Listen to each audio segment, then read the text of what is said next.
Over the last 24 hours, there have been some major trade rumors surrounding Kayvon Thibodeaux and the New York Football Giants, as reports are coming out that teams are calling Big Blue about trading for number 5. We're going to break that down on today's show. I'll give you my reaction, but I want to hear from you in the comment section.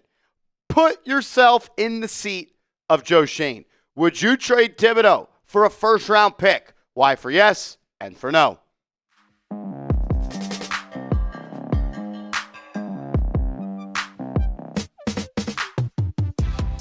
You are watching New York Giants Now by Chat Sports, and I am your host, Marshall Green. Let's dive into it. Reports are coming out from the NFL Network that teams are calling the New York Giants about a potential Kayvon Thibodeaux trade. All of this kind of broke yesterday. The Giants had a lot of breaking news, so I wanted to get to that, but I wanted to make sure that I was able to share my thoughts on this. The first really, I would say, firework of this Thibodeaux trade drama came from Jordan Schultz when he tweeted out sources. Another name to watch on the trade front is Giants edge Kayvon Thibodeaux. He's under contract for another year after this season, but some around the league have wondered whether he's part of the New York Giants' long-term plans and if he could become available with the Giants sitting at 2-6. Teams are actively exploring the pass rusher trade market, but movement has been slow, in part because there are so many available options. And this doesn't necessarily come as a surprise to me. I could understand why 31 other teams looking at the New York Giants at 2-6 with a lot of other assets being allocated to the edge rusher spot, that maybe they could look to trade Kayvon Thibodeaux. And that is why teams are calling. Mike Garafolo broke this yesterday, spoke to a few teams that reached out to the Giants on Kayvon Thibodeaux, and they've been told there's no interest in trading him. Thibodeaux is under contract through next season after the team has picked up his fifth-year option, and they intend on having him in 2026. So I read this a couple of different ways. Teams have called the Giants, some early calls to see if he's available, and the Giants are saying, no, we are not going to trade him. Or it could mean teams are calling the Giants. The Giants think they're being lowballed on a potential Tibbs trade, and they're telling them, we're not interested, a.k.a. up your offers.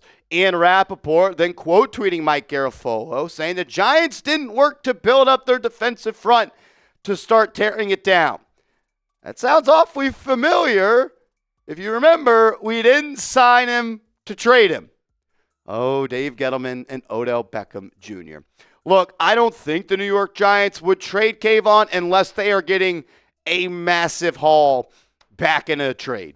And I don't want to trade Kayvon Thibodeaux. Something I've kind of learned as I've covered the New York Giants over the past 5 years here for Chat Sports is you want to keep as many good players on your football team at all costs. No matter how much depth you have at that position, no matter how much money you're supposed to pay that position, like Saquon at the running back spot, the job of a GM is to employ as many good football players as possible.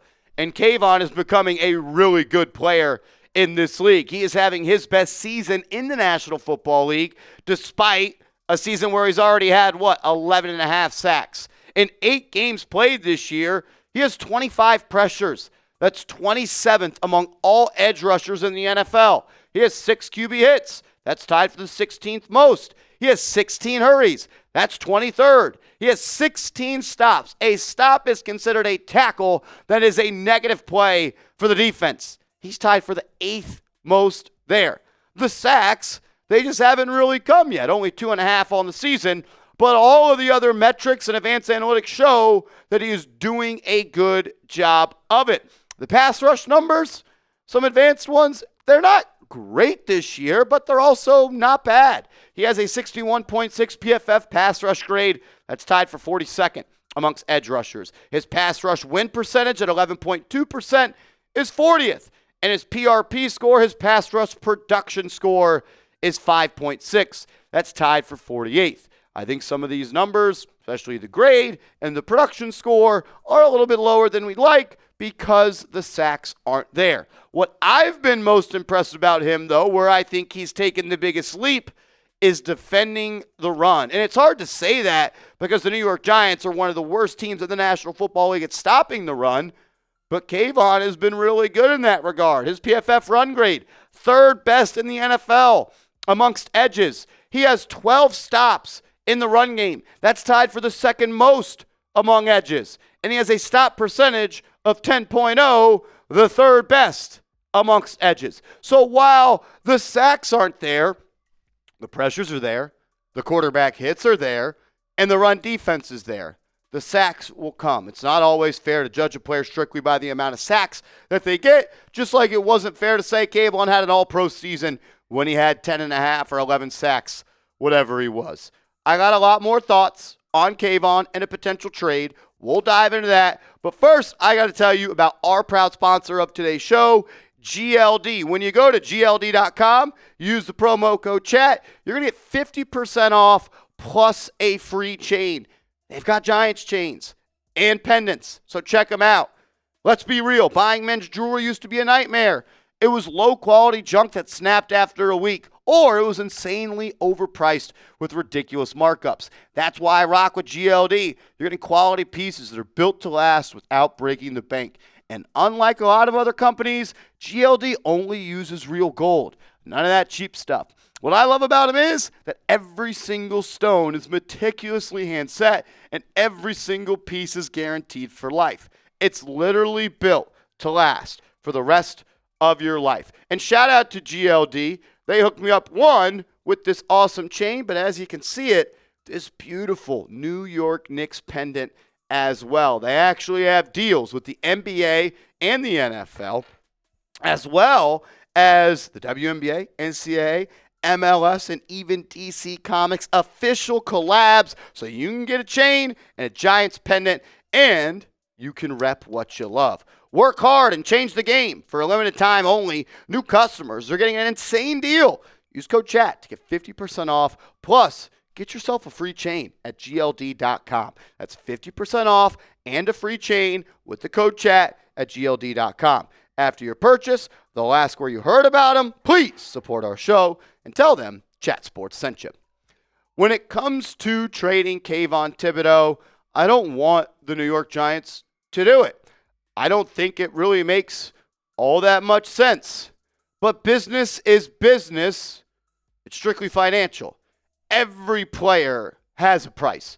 If a team called the Giants and they offered 2 first-round picks, I'm sorry, I would trade Kayvon Thibodeaux. If the price is right, I would do it. But I don't think that there is a team willing to overpay, and that's really the only way that I would give up Thibodeaux if a team is willing to overpay for a pass rusher. Another argument for the New York Giants to trade him is, well, Marshall, there is too much money going to the defensive line and too much money going to the pass rushers. You're paying Dexter Lawrence a lot of money.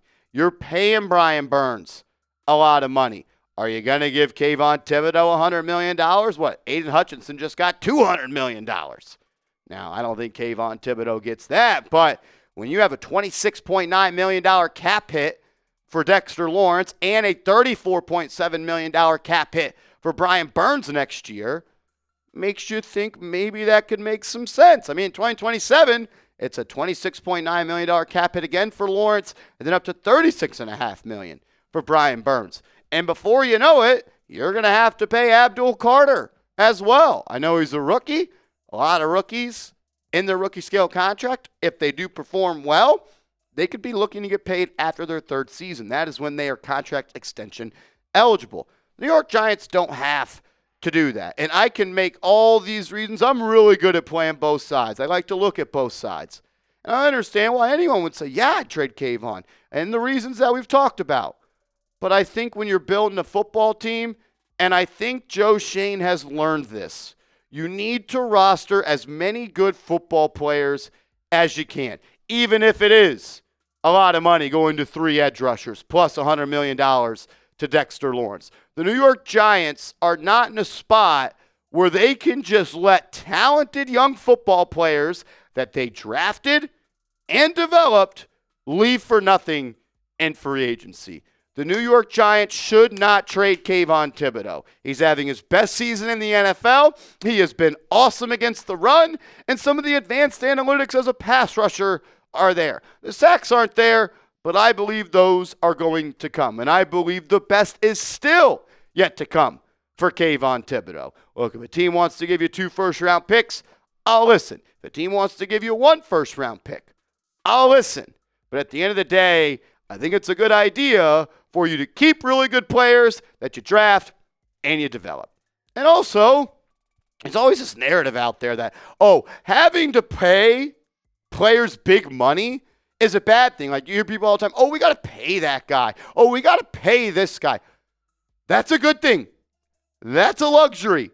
You want to be in a spot where you have to pay good players because that means you have good players. And you don't want to be on the other side of that coin of, we don't get to pay anybody because we don't have any good players. So I encourage everyone to flip their mindset of having to pay a player is a bad thing. Instead, it's a good thing because you're rostering as many good football players as you can. Show Kayvon Thibodeaux some love. I'm sure hearing that you're in trade rumors isn't all that great. I like watching Kayvon play football. He's been good this year. He's had some bad moments. That's every football player. But overall, I think everybody should be encouraged by what he's done on film this year. Show him some love. Hit that thumbs up icon. And make sure you are following me on social media. I'm on Twitter and Instagram @MarshallGreen_.